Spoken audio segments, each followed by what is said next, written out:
અને ભાઈચારાનું અનોખું દૃશ્ય જોવા મળ્યું. ઊનથી સુરત પહોંચેલા અકીદમંદોનું હજરત ખ્વાજા દાણા સરકાર દરબારમાં ચાદર ચઢાવવા માટે ભવ્ય સ્વાગત કરવામાં આવ્યું. મોટી સંખ્યામાં ચાહકો અને શ્રદ્ધાળુઓ ઉપસ્થિત રહ્યા હતા.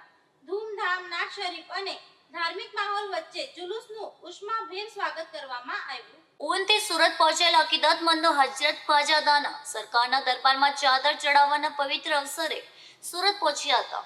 તેમના આગમન નિમિત્તે ભવ્ય સ્વાગતનું આયોજન કરવામાં આવ્યું હતું. મોટી સંખ્યામાં શ્રદ્ધાળુઓ અને ચાહકો ઉપસ્થિત રહ્યા હતા. ફૂલહાર, ગુલાબની પાંખડીઓ અને ધાર્મિક નારાઓ વચ્ચે જુલુસનું ઉષ્માભેર સ્વાગત કરવામાં આવ્યું.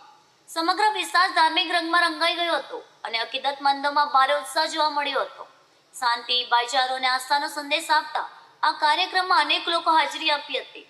હજરત ખ્વાજા દાના સરકારના દરબારમાં ચાદર ચડાવ્યા બાદ દેશ દુનિયામાં અમન, શાંતિ અને સૌહાર્દ માટે વિશેષ દુઆ પણ કરવામાં આવી.